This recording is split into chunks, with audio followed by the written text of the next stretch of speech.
Shalom Jemaat Gereja BES.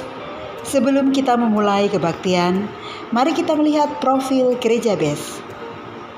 Gereja BES atau Blessing in the Spirit berdiri sejak tahun 2006 dan hingga saat ini sudah ada 59 cabang Gereja BES yang tersebar di beberapa kota dan negara. Visi Gereja BES berawal dari penglihatan gembala senior, yaitu banyak umat Tuhan yang membangun gereja yang megah dan mewah, namun dalamnya keropos. Artinya, banyak orang membangun fisiknya saja, namun karakter dan mental tidak sesuai dengan karakter Kristus. Misi Gereja BES menjadi gereja percontohan di akhir zaman melalui kebaktian dengan membawa jiwa bagi Tuhan, terutama kembali kepada ajaran Yesus. 5 pilar Gereja BES. Yang pertama, Back to Jesus Teaching. Kedua, Mega Project Karakter Kristus. Ketiga, pemuritan atau regenerasi. Keempat, misi. Dan yang kelima, diakonia atau kasih. Gereja BES juga memiliki program Golden Bridge atau jembatan emas dengan tujuan menjadikan media sebagai sarana pemberitaan Injil. Program ini sudah berjalan kurang lebih 2 tahun dan sudah memiliki beberapa sosial media yang sedang berkembang untuk kemuliaan nama Tuhan, yaitu di YouTube BES Church, di Instagram @beschurch.official, di TikTok @beschurch.id. Gereja BES juga sudah merilis lagu yang bisa memberkati dan menguatkan kita semua. Silakan kunjungi YouTube channel terbaru Gereja BES di @BESWorship. Bapak Ibu Saudara dapat berlangganan dengan cara mensubscribe dan follow sosial media Gereja BES untuk mendapatkan video, renungan, serta pujian Gereja BES. Kau sanggup menolongku, ku serahkan.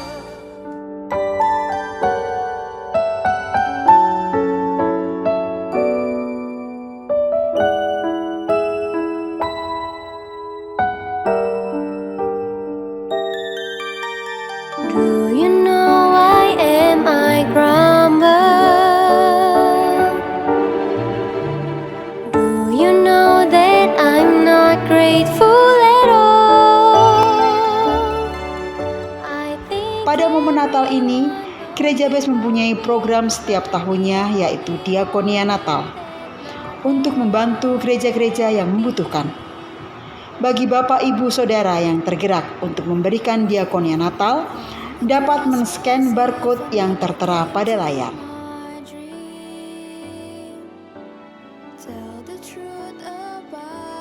Kami dari Gereja BES Pontianak. Kami dari Gereja BES Samarinda. Kami dari BES Semarang. Kami dari Gereja BES Tanjung Pinang.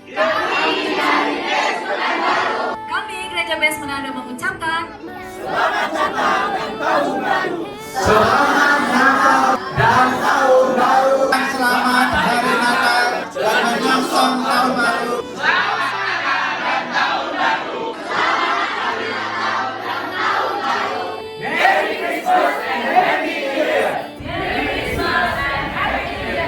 Untuk kegiatan dan program lainnya, Bapak Ibu Saudara dapat mengakses di e-warta Gereja BES.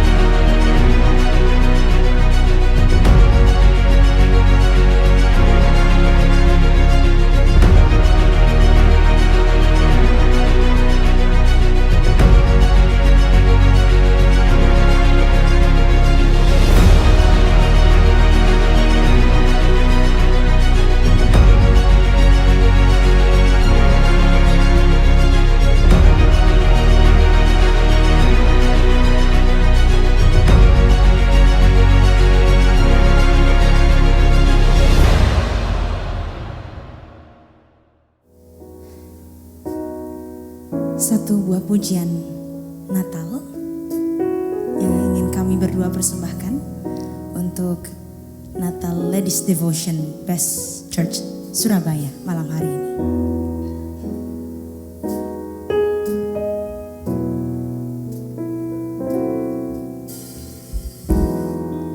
Have yourself a merry little Christmas. Let your heart be light. From now on, all troubles will be out of sight.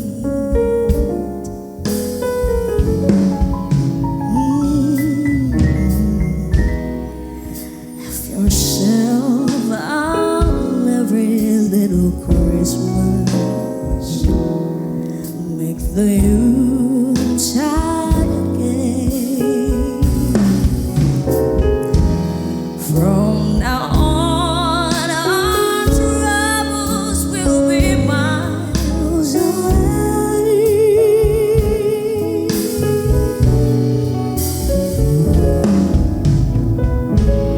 Here we are, as in olden days. Happy golden days of yore.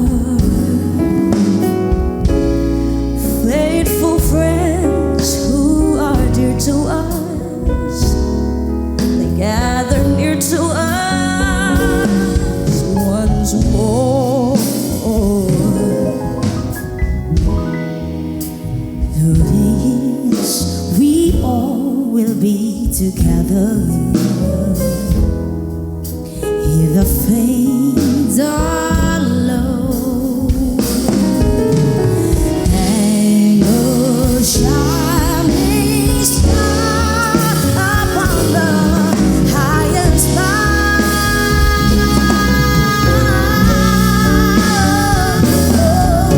And have yourself a merry little Christmas now.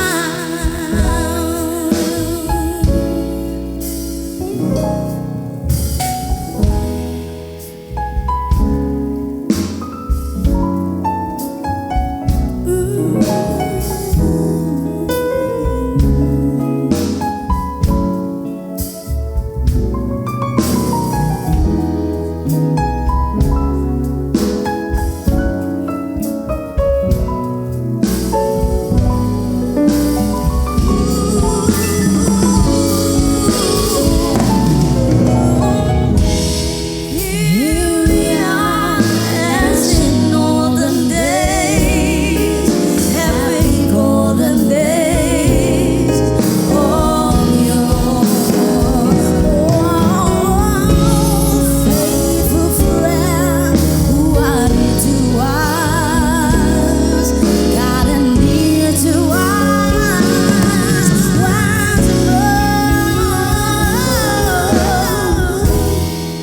Through the years we all will be together. If the fates allow, let the shining stars upon the highest bough. A merry little Christmas. A merry little Christmas. Have yourself a merry little Christmas now.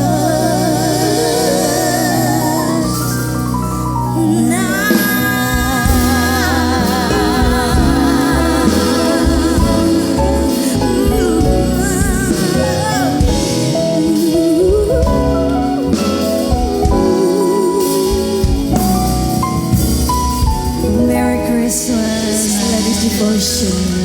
Puji nama Tuhan, Jacqueline dan Nina, saudara. Beri tepuk tangan sorak-sorai buat kemuliaan buat Tuhan. Kami kaum Ladies Devotion boleh berkumpul bersama-sama di tempat ini. Tuhan, untuk kami boleh memperingati hari Natal, hari kelahiran Sang Juru Selamat. Biarlah Tuhan pada saat ini kami mau mendengar firman-Mu Tuhan. Firman-Mu Engkau nyatakan pada kami kaum wanita di tempat ini. Engkau bukakan Tuhan pengertian Natal itu bagi kami. Supaya kami tidak hanya memperingati seperti itu saja. Tapi kami boleh mendapatkan hikmahnya. Kami boleh mengerti arti daripada kelahiran daripada Tuhan Yesus sebagai Tuhan dan Juru Selamat kami bagi manusia di dunia ini. Terima kasih Bapa, berikan kami Tuhan pimpinan-Mu, biarlah Roh Kudus yang beracara sampai pada akhir acara ini Tuhan. Engkau menjamah kami melalui firman-Mu, Engkau jamah kami melalui pujian. Tuhan, inilah saatnya Tuhan kami boleh mendapatkan jamahan daripada Allah. Terima kasih Tuhan, kami siap untuk menerima firman-Mu hanya di dalam nama Tuhan Yesus Kristus saja. Haleluya. Amin. Shalom. Silahkan duduk. Puji Tuhan. Puji Tuhan, kalau pada malam hari ini kita memperingati hari Natal dengan tema Spirit of Christmas. Spirit of Christmas. Kalau tema umumnya adalah The Spirit of Christmas. Kurang lebih sama saja. Spirit of Christmas ini menunjukkan bahwa Natal itu dijiwai oleh Spirit, oleh Roh Allah itu sendiri. Itulah sebabnya saudara, firman Tuhan pada malam hari ini mau menjelaskan supaya jangan kita itu menjadi hanya suatu kebiasaan saja. Pada saat kita merayakan Natal, kemudian kita cuman bingung bagaimana seragamnya, bagaimana souvenirnya, terus mau dikasih kue atau nasi kotak apa, acaranya bagaimana. Makanya itu di mana-mana seringkali timbul keributan gara-gara Natal urusannya pernik-pernik secara materi, secara dunia. Tapi biarlah kita mau belajar bahwa Natal itu adalah dijiwai oleh Roh Allah. Oleh Roh Allah sendiri. Karena kita melihat seperti di dalam kisah Lukas pasal yang pertama, ayat yang ke-26 sampai ayat yang ke-38. Kisah tentang bagaimana Natal itu sendiri terjadi. Lukas pasal yang pertama ayat yang ke-26 sampai ayat yang ke-38. Dalam bulan yang ke-6, Allah menyuruh malaikat Gabriel pergi ke sebuah kota di Galilea bernama Nazaret. Kepada seorang perawan yang bertunangan dengan seorang bernama Yusuf dari keluarga Daud. Nama perawan itu Maria. Ketika malaikat itu masuk ke rumah Maria, dia berkata, "Salam, hai engkau yang dikaruniai. Tuhan menyertai engkau." Maria terkejut mendengar perkataan itu, lalu bertanya di dalam hatinya, apakah arti salam itu? Kata malaikat itu kepadanya, "Jangan takut hai Maria, sebab engkau beroleh kasih karunia di hadapan Allah. Sesungguhnya engkau akan mengandung dan akan melahirkan seorang anak laki-laki. Dan hendaklah engkau menamai dia Yesus. Dia akan menjadi besar dan akan disebut anak Allah yang maha tinggi. Dan Tuhan Allah akan mengaruniakan kepadanya takhta Daud bapa leluhurnya. Dan dia akan menjadi raja atas kaum keturunan Yakub sampai selama-lamanya. Dan kerajaannya tidak akan berkesudahan." Kata Maria kepada malaikat itu, "Bagaimana hal itu mungkin terjadi? Karena aku belum bersuami." Jawab malaikat itu kepadanya, "Roh Kudus akan turun atasmu dan kuasa Allah yang maha tinggi akan menaungi engkau. Sebab itu anak yang akan kau lahirkan itu akan disebut kudus, anak Allah. Dan sesungguhnya Elisabet, sanakmu itu, dia pun sedang mengandung seorang anak laki-laki pada hari tuanya. Dan inilah bulan yang ke-6 bagi dia yang disebut mandul itu. Sebab bagi Allah tidak ada yang mustahil. Kata Maria, sesungguhnya aku ini adalah hamba Tuhan. Jadilah padaku menurut perkataanmu itu. Lalu malaikat itu meninggalkan dia. Amin. Kita lihat dari kisah daripada kelahiran Tuhan. Dikatakan bahwa diawalinya semua dengan roh Allah. Roh Allah yang telah merencanakan, yang telah merancangkan sejak awalnya. Karena kita lihat di dalam perjanjian lama mengenai Tuhan akan dilahirkan, itu sudah ditulis di dalam perjanjian lama. Tetapi baru dilakukan, baru terjadi pada perjanjian baru. Jadi pada perjanjian lama itu sudah dinubuatkan, sudah diceritakan bahwa akan lahir. Ini semua ada di dalam rencana Allah. Kita lihat di dalam Kejadian pada waktu pertama kali, pada awal Kejadian 1 dikatakan bahwa pada mulanya Allah menciptakan langit dan bumi. Bumi belum berbentuk dan kosong, gelap gulita menutupi samudranya, dan roh Allah melayang-layang di atas permukaan air. Bahwa sebelum ada dunia ini, roh Allah telah merencanakan, telah merancangkannya. Allah telah merencanakan semuanya secara detail. Bahkan sampai dengan Kejadian bagaimana Tuhan dilahirkan, semuanya direncanakan secara detail. Tadi kita baca juga sebagian pada kisahnya.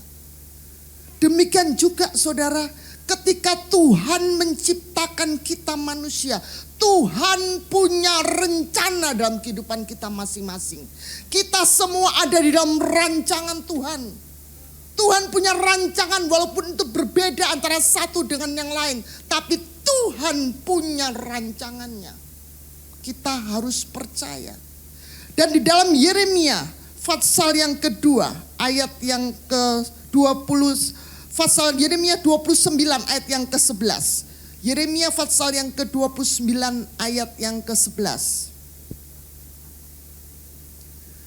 Sebab aku ini mengetahui rancangan-rancangan apa yang ada padaku mengenai kamu. Demikianlah firman Tuhan, yaitu rancangan damai sejahtera dan bukan rancangan kecelakaan, untuk memberikan kepadamu hari depan yang penuh harapan.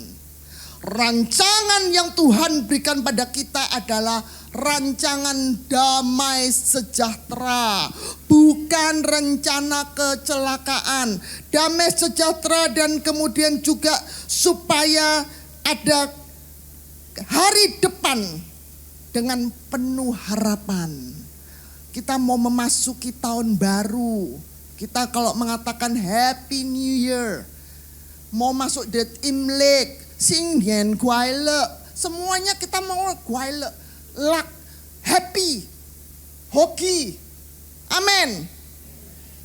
Amin kok lemes, nggak mau hoki. Tuhan rencanakan itu semuanya baik. Jadi kalau saat ini mungkin kita dalam kondisinya tidak baik atau mungkin kurang baik, kita harus tetap percaya bahwa rancangan Allah di dalam diriku adalah rancangan damai sejahtera. Jangan pernah putus asa, jangan pernah mundur, jangan kemudian mengatakan Tuhan tidak fair. Kenapa saya hidupnya susah? Orang lain yang teman-temanku semuanya hidupnya enak-enak, fine-fine semuanya. Kenapa hanya aku? Tidak. Semuanya Tuhan punya rencana yang damai, sejahtera, dan penuh harapan. Katakan dengan iman pada diri kita masing-masing, Tuhan punya rencana di dalam diriku. Rancangan damai dan penuh dengan sukacita. Penuh dengan harapan. Itu adalah rancangan Tuhan di dalam diriku. Jadi saudara, melalui Natal ini ingat bahwa kita punya pengharapan karena telah lahir Sang Juru Selamat. Jangan bingung dengan perkara-perkara pernik-perniknya Natal. Tapi ingat janji Tuhan melalui Natal bahwa Tuhan akan menggenapi rancangan-rancangan yang indah di dalam kehidupan kita. Kalaupun kita masih di dalam percobaan, di dalam masalah, firman Allah juga mengatakan bahwa pencobaan-pencobaan yang Tuhan izinkan terjadi tidak akan melebihi daripada kekuatan manusia. Seringkali apalagi kita kaum wanita, saya juga wanita, makanya saya juga ngerti dan tahu kurang lebihnya. Kalau sudah setengah mati, kalau itu rasanya aduh Tuhan aku enggak kuat. Kalau kita sudah cerita, wis pokoknya aku enggak kuat, aku kudu bunuh diri, aku kudu mati aja. Iya kan? Nah, padahal firman Tuhan mengatakan seberat-beratnya Tuhan berjanji tidak akan melebihi daripada kekuatan kita. Jadi kalau kita bilang, wah ini berat, amat sangat berat dan sangat terlalu berat. Bahwa Tuhan melihat kekuatan kita masih di atas. Jadi jangan gampang putus asa. Tetap percaya kepada Tuhan. Tuhan janjimu ya dan amin. Walaupun masalahku seperti ini, tapi aku percaya aku akan sanggup mengatasinya. Karena kekuatanku masih di atas daripada semua persoalan. Amin. Puji Tuhan. Itu adalah rancangan Allah melalui Natal ini. Tuhan mau membuktikan kembali bahwa rancangan Allah ada pada kita. Sama seperti rancangan yang Tuhan lakukan atas kelahiran daripada Tuhan. Rancangan itu terjadi tetap ada halangan. Makanya dalam kehidupan kita tetap ada masalah.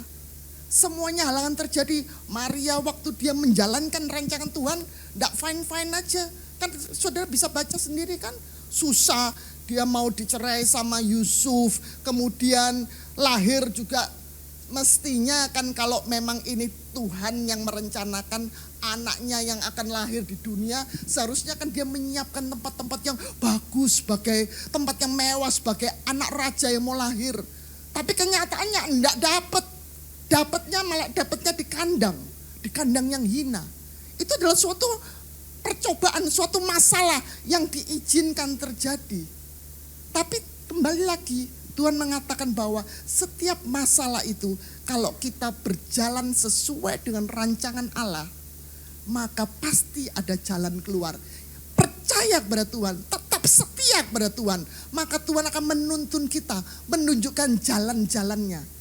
Dan semuanya akan berjalan tepat sesuai dengan sasaran dan tujuan yang Tuhan sudah siapkan.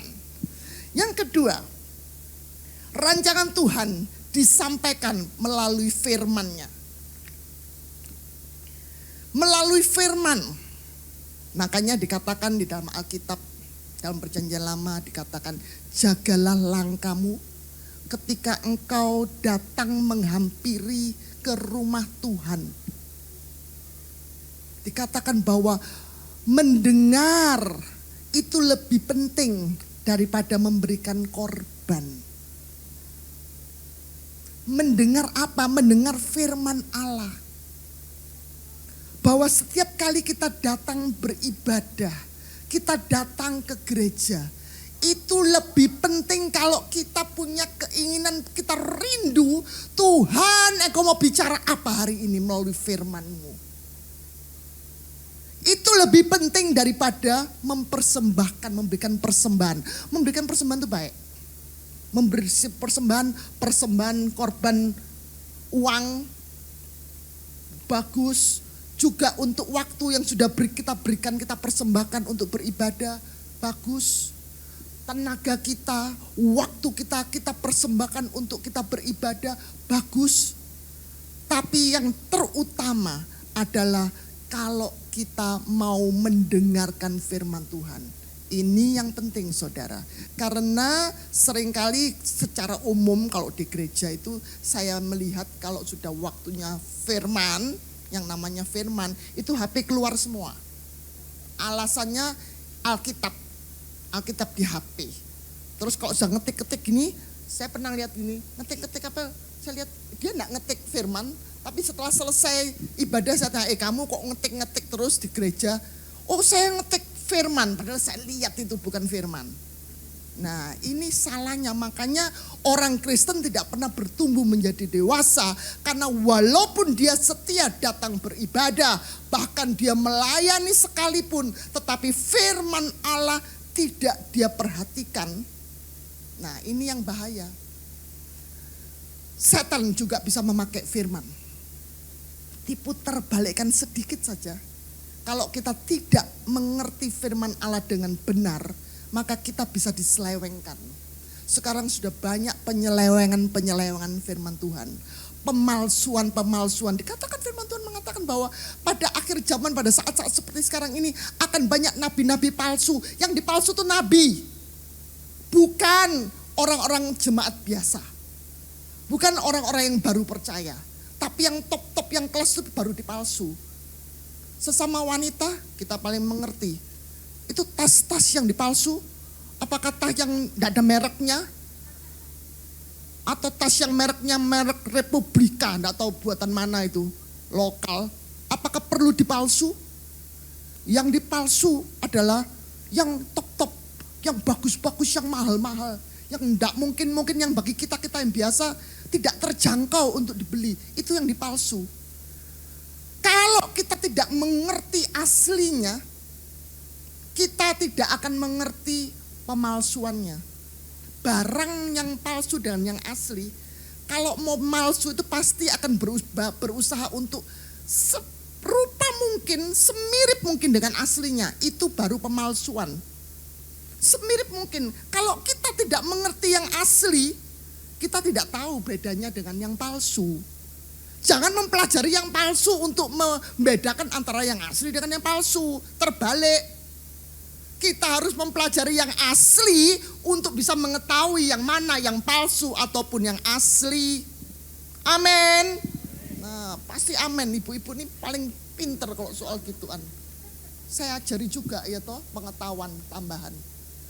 Sama dengan firman Allah. Makanya di Alkitab dikatakan firman Allah itu perlu diperkatakan, perlu direnungkan agar firman Allah itu menguasai kehidupan kita. Sehingga ketika kita berjalan, kita bertindak, firman Allah itu akan bekerja.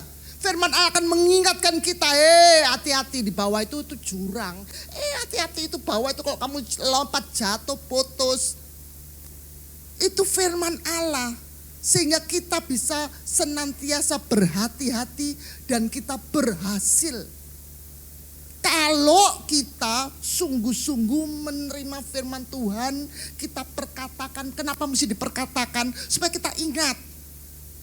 Kalau kita ngomongnya mengenai gosip-gosip itu, mengenai si A, si B, si C, atau mungkin bintang film, pasti kita ingat kan orang-orang itu kan. Sama dengan kita memperkatakan firman Allah. Perkatakan firman Allah, renungkan. Supaya kita bisa mendapatkan hikmahnya. Tuhan bicara apa? Tuhan akan mengingatkan kita. Dan dia akan menjaga dalam langkah hidup kita. Memasuki tahun 2023, tidak akan lebih baik. Tidak ada Tuhan mengatakan dalam Alkitab bahwa semakin mendekat pada hari Tuhan akan terjadi suatu hal yang lebih baik. Keadaan dunia akan menjadi lebih hebat, lebih indah, lebih nyaman, lebih damai. Tidak. Akan terjadi hal-hal yang lebih menakutkan. Kalau mulai sekarang kita tidak mempersiapkan diri dengan firman Allah, kita bisa disesatkan.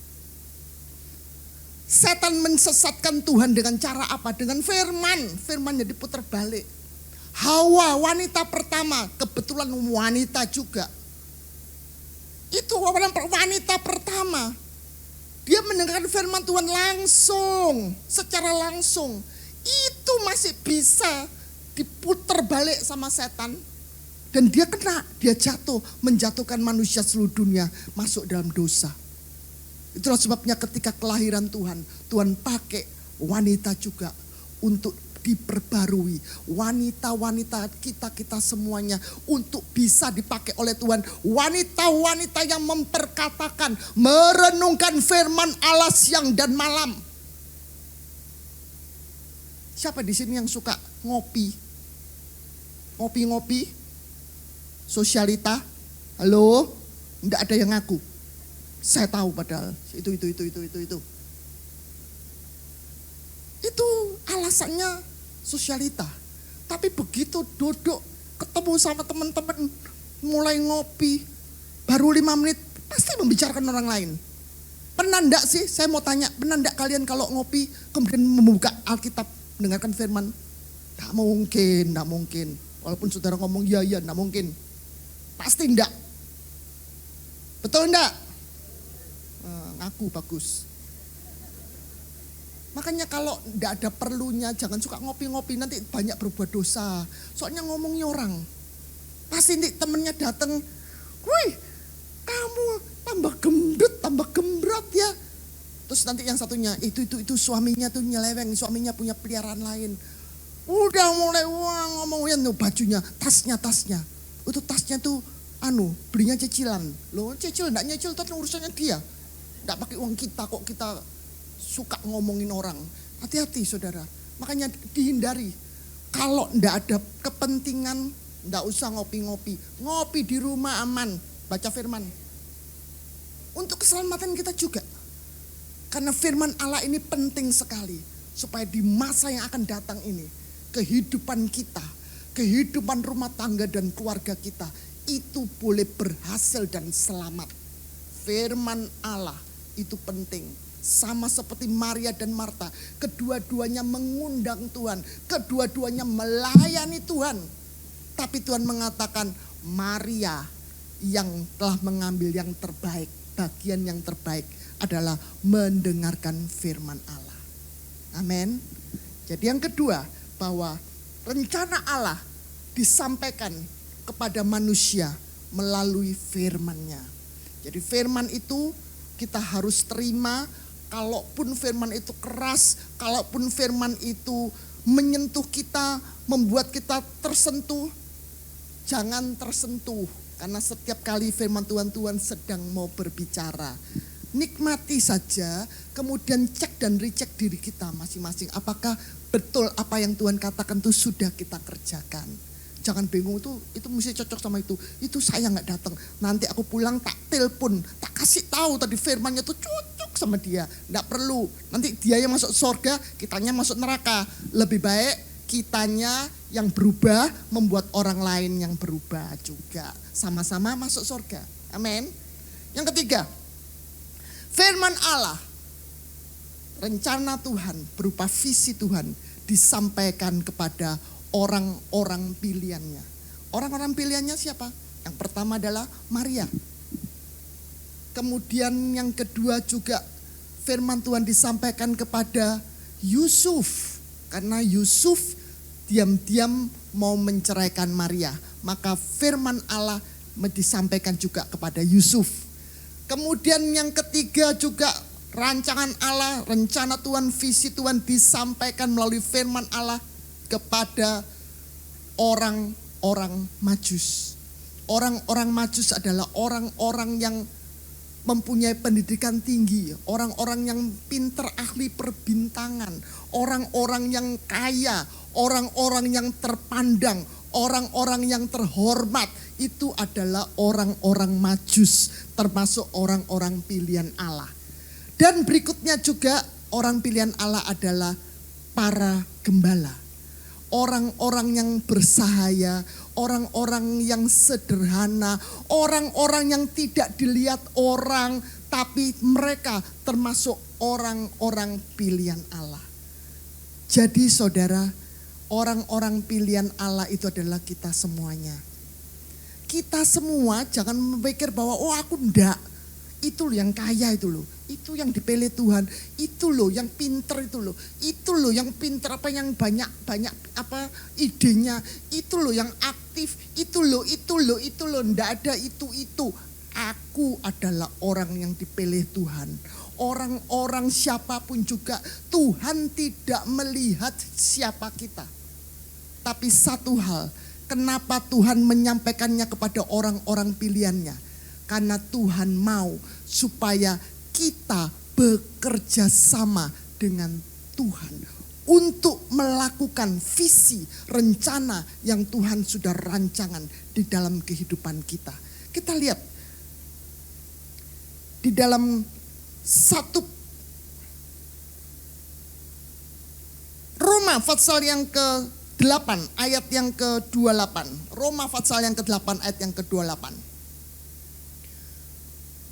Kita tahu sekarang bahwa Allah turut bekerja dalam segala sesuatu untuk mendatangkan kebaikan bagi mereka yang mengasihi Dia. Yaitu bagi mereka yang terpanggil sesuai dengan rencana Allah. Tuhan mau bekerja sama dengan kita yang terpanggil sesuai dengan rencana Allah. Kita bisa lihat contohnya. Kenapa dikasih tahu bahwa yang terpanggil sesuai dengan rencana Allah? Contohnya adalah Yunus. Yunus itu dipanggil. Di dalam kitab Yunus dikatakan bahwa pagi hari dia dikatakan, bangun, pergi ke Niniwe. Dan yang dilakukan oleh Yunus apa? Bangun, pergi dia. Tapi dikatakan bahwa dia pergi ke Tarsis. Jauh dari hadapan Allah. Sama. Jadi dia mendengar, Yunus mengerti, dan Yunus melakukan. Bangun, bangun. Pergi. Tarsis, Niniwe, Tarsis. Mungkin dengan perhitungan dia, Niniwe terlalu besar, ribet, macet. Nggak mau, enak Tarsis. Tarsis ini lebih damai kotanya, lebih tenang, orang-orangnya lebih luas, mungkin makanannya lebih murah, itu makanannya mahal. Banyak pertimbangannya dia. Tapi dikatakan Alkitab bahwa Yunus pergi jauh dari hadapan Allah. Panggilan Allah kepada Yunus adalah untuk melayani di Niniwe. Tetapi Yunus memilih untuk melayani, sama-sama melayani di Tarsis. Ini yang sering kita lakukan. Dan kita lihat akibatnya, Yunus dimakan sama ikan. Masuk dalam perut ikan. Hidupnya setengah mati. Atau kalau seandainya Yunus langsung pergi ke Niniwe, Yunus akan makan ikan. Ikannya yang setengah mati masuk ke perutnya Yunus. Nah sekarang kita tinggal ngecek sama diri kita. Apakah kita makan ikan atau kita sedang dimakan ikan? Ini perlu kita cek sendiri-sendiri. Mungkin kita seringkali kita merasa bahwa kita ini sudah memenuhi panggilan Tuhan. Aku sudah melayani kok. Tapi hati-hati, panggilan Tuhan atas kita kemana? Tuhan tuh suruh apa? Kalau misalnya Tuhan suruh kita ini untuk membersihkan lantai, kemudian kita mewah, enggak deh, sama-sama melayani aku kok disuruh membersihin lantai, ngawur itu pimpinan. Saya ini siapa? Loh sampai dia tanya saya ini siapa, berarti dia lupa dirinya siapa, karena terlalu tinggi dia sampai bingung saya ini siapa. Jalani aja. Sama seperti Maria. Ketika Tuhan minta bahwa engkau akan mengandung sebelum menikah, Maria tidak mengatakan, oke, aku akan mengandung. Tunggu ya, aku kawin dulu sama Yusuf. Kalau aku sudah kawin nanti aku mengandung. Bisa. Cengli toh bahasa Parisnya. Boleh. Tapi dia tidak makan seperti itu. Makanya dia langsung menyerahkan dirinya kepada Tuhan. Jadilah sesuai dengan kehendak-Mu, karena ini aku adalah seorang hamba. Di dalam kita mengikuti rancangan Tuhan, kita perlu mempunyai hati yang tulus, hati yang mencari kehendak Allah, bukan mencari harga diri, bukan mencari pujian manusia, bukan mencari keuntungan bagi diri kita sendiri. Tapi cari kehendak Allah, apapun yang aku harus lakukan. Tapi kalau Tuhan yang perintahkan, percaya bahwa ada suatu perkara yang besar yang akan Tuhan lakukan atas hidup kita. Ketika Maria dengan rendah hati mengatakan, aku hanyalah seorang hamba. Dengan rendah hati, dengan tulus, dengan komitmen, dengan kasih, dengan iman kepada Tuhan. Walaupun tidak mungkin, tapi dia punya iman yang benar. Dia menyerahkan hidupnya. Tuhan, biarlah terjadi apa yang engkau mau. Sesuai dengan rencanamu. Maka Maria dipakai untuk bisa melahirkan raja di atas segala raja. Sang juru selamat, raja damai. Allah Immanuel itu lahir karena Maria mau melakukan dan menyerahkan hidupnya kepada Tuhan. Tepat sesuai dengan apa yang Tuhan katakan. Saudara, kita lihat juga Abraham. Ketika Abraham diminta untuk menyerahkan, mengorbankan, bukan memberikan, mengorbankan anaknya satu-satunya yang selama ini susah didapat. Kemudian diminta sama Tuhan. Apakah Tuhan tidak tahu kalau ini anak susah didapat? Ini juga dapatnya dari Tuhan. Tapi kenapa Tuhan minta? Dan apa yang dilakukan oleh Abraham? Dia tidak tanya, lu Tuhan, tunggu dong nanti kalau sudah besar aku akan menikmati dulu. Atau bagaimana. Tidak. Bangun pagi, baca di Alkitab. Dia bilang bangun pagi, Abraham langsung bangun, dia kerjakan. Dia persiapkan semuanya. Orang kalau disuruh kemudian bangun pagi sudah langsung ini ngotot sampai semangat itu. Berarti dia dengan sukacita. Dengan lapang hati, dengan senang hati dia melakukannya. Itu yang dilakukan oleh Abraham. Dan kita lihat bahwa Tuhan tidak pernah mengambil. Walaupun kelihatannya Tuhan jahat, kelihatannya Tuhan kok meminta sih? Firman Allah mengatakan Tuhan tidak meminta, Tuhan malah memberi. Dan kenyataannya ketika kita menyerahkan kepada Tuhan, rancangannya dia bukan rancangan kecelakaan. Dia menggantikan. Abraham tidak perlu mengorbankan anaknya, tapi Tuhan yang mengorbankan dirinya bagi manusia. Luar biasa. Saudara, apakah kita punya iman yang sesungguhnya kepada Tuhan? Jangan sampai kita cuma menyanyikan lagu Natal, menyanyikan malam kudus sunyi senyap. Tapi kalau kita tidak mempunyai kepercayaan yang sungguh-sungguh di dalam kehidupan kita sehari-hari, ketika Tuhan suruh kita melakukan sesuatu untuk Tuhan, untuk memenuhi, untuk melengkapi rencana Allah dalam kehidupan kita, kita masih dolak-dalik, kita masih lari-lari, kita masih menawar-nawar, kita masih mencoba untuk lari seperti Yunus. Hidup kita pontang-panting, hidup kita susah, padahal bukan Tuhan yang membuat susah. Tapi biarlah melalui Natal ini, kita baru ingat bahwa Spirit of Christmas dijiwai oleh Roh Allah. Baiklah kita hidup di dalam kasih daripada Allah. Hidup sesuai dengan kehendak Allah. Hidup menuruti apa yang menjadi kehendak Allah dalam kehidupan kita. Hidup kita bukan hidup kita lagi. Kalau hari ini kita masih ada di sini, ini sudah puji Tuhan. Karena ketika pandemi itu banyak yang berjatuhan. Ndak orang kaya, orang miskin, ndak orang sudah besar, anak kecil, ndak orang yang bodoh, orang pinter, bahkan dokternya COVID pun mati karena COVID. Loh kok bisa? Bisa. Dokter jantung mati karena jantung, bisa. Karena kita cuma manusia. Jadi kalau kita bisa ada di sini saat ini, itu puji Tuhan. Tapi tidak cukup cuma puji Tuhan. Apa yang harus kita berikan pada Tuhan?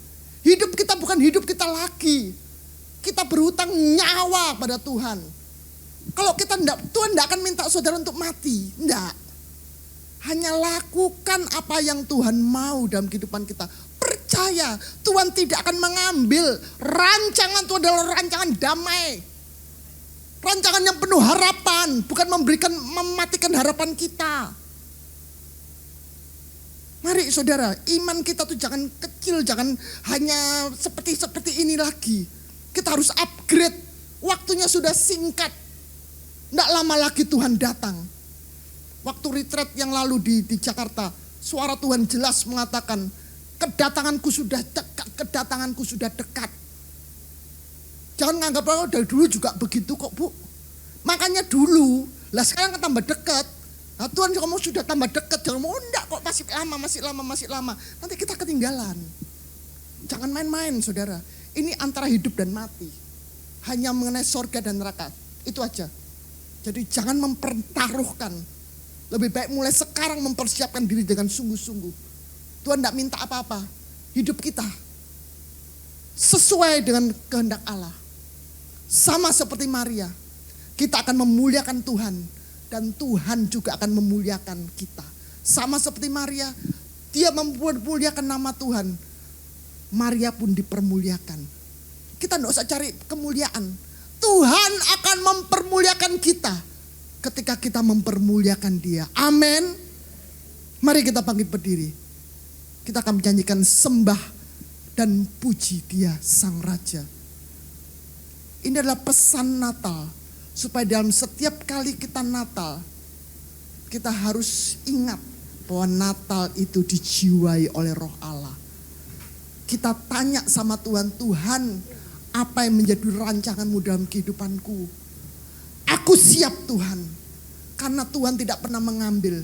Bahkan ketika Musa dipilih oleh Tuhan untuk membawa bangsa Israel keluar dari bangsa Mesir. Musa tidak meminta apa-apa. Tapi Tuhan menyiapkan tiang awan, tiang api. Tuhan menyiapkan tongkat. Tuhan menyiapkan mujizat-mujizatnya yang luar biasa. Itu kalau kita mau bekerja sama dengan Tuhan. Tuhan akan memberikan kuasanya.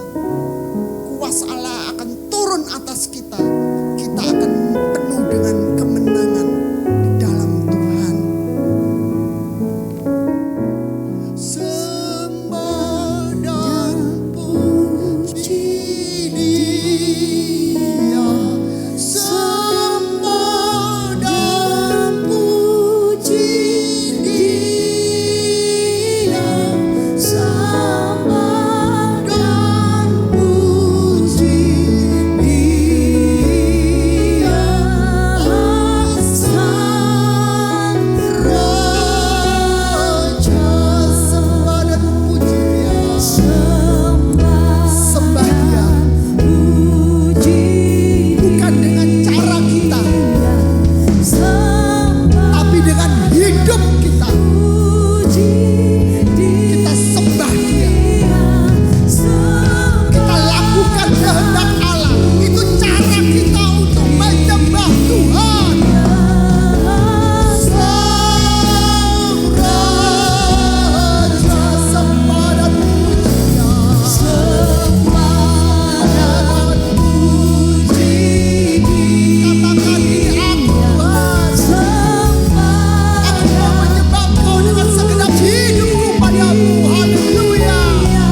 Sembah dan puji Dia.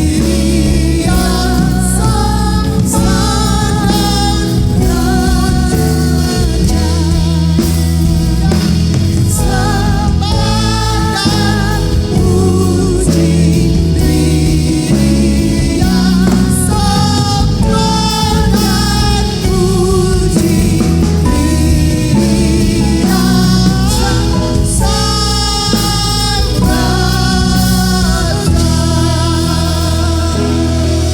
Glory, haleluya. Terima kasih Tuhan. Terima kasih Bapa buat firman pada malam hari ini Tuhan. Kami mau menyembah Engkau Tuhan. Ini kami Bapa. Ini Ladies Devotion Tuhan. Kami mau Tuhan pakai kami seperti Maria, orang-orang pilihan Tuhan. Biarlah kami mau dengan rendah hati, mau menerima kehendak Allah dengan iman kepada Tuhan. Tuhan bahwa Engkau punya rancangan yang baik dalam kehidupan kami.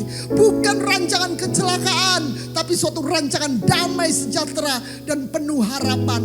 Terima kasih Tuhan, kami juga akan memasuki tahun yang baru bersama dengan pimpinan-Mu. Janji Allah ya dan amin. Kami pegang Tuhan, kami mengucap syukur dan berterima kasih untuk firman-Mu pada malam hari ini. Di dalam nama Tuhan Yesus kami sudah berdoa dan mengucap syukur. Haleluya. Amin. Tuhan Yesus memberkati. Ladies yang dikasihi Tuhan, jadilah berkat dan terimalah berkat rahmat dari Allah Bapa di surga, di dalam Putra Tunggalnya Yesus Kristus yang sudah mati dan bangkit untuk kita, dan di dalam persekutuan dengan Roh-Nya yang kudus mulai hari ini sampai Tuhan Yesus datang untuk kedua kalinya. Mari kita tutup dengan doa Bapa kami bersama-sama. Bapa kami yang dalam surga, dikuduskanlah nama-Mu, datanglah kerajaan-Mu, jadilah kehendak-Mu di bumi seperti di surga. Berikanlah kami pada hari ini makanan kami yang secukupnya, dan ampunilah kami akan kesalahan kami, seperti kami juga mengampuni orang yang bersalah kepada kami. Dan janganlah membawa kami ke dalam pencobaan, tetapi lepaskanlah kami daripada yang jahat.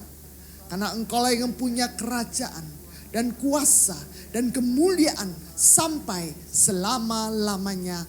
Amin. Selamat Natal, Tuhan Yesus memberkati.